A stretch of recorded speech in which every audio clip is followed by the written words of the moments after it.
অমলকান্তি আমার বন্ধু। স্কুলে আমরা একসঙ্গে পড়তাম। রোজ দেরি করে ক্লাসে আসতো, পড়া পারত না।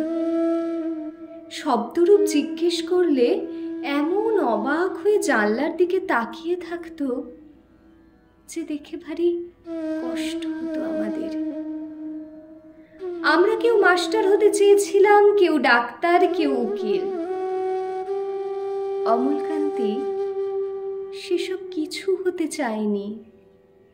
সে রোদ্দুর হতে চেয়েছিল। ক্ষান্ত বর্ষণ, কাক ডাকা বিকেলের সেই লাজুক রোদ্দুর, জাম আর জামরুলের পাতায় যা নাকি অল্প একটু হাসির মতন লেগে থাকে। আমরা কেউ মাস্টার হয়েছি, কেউ ডাক্তার, কেউ উকিল। অমলকান্তি রোদ্দুর হতে পারেনি। সে এখন অন্ধকার একটা ছাপাখানায় কাজ করে। মাঝে মধ্যে আমার সঙ্গে দেখা করতে আসে, চা খায়, এটা ওটা গল্প করে, তারপর বলে, উঠি তাহলে।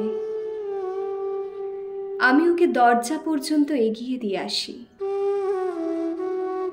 আমাদের মধ্যে যে এখন মাস্টারি করে, অনায়াসে সে ডাক্তার হতে পারত। যে ডাক্তার হতে চেয়েছিল, উকিল হলে তার এমন কিছু ক্ষতি হতো না।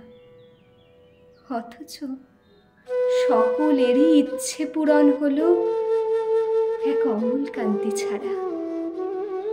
অমলকান্তি রোদ্দুর হতে পারেনি। সেই অমলকান্তি রোদ্দুরের কথা ভাবতে ভাবতে ভাবতে ভাবতে যে একদিন রোদ্দুর হয়ে যেতে চেয়েছিল।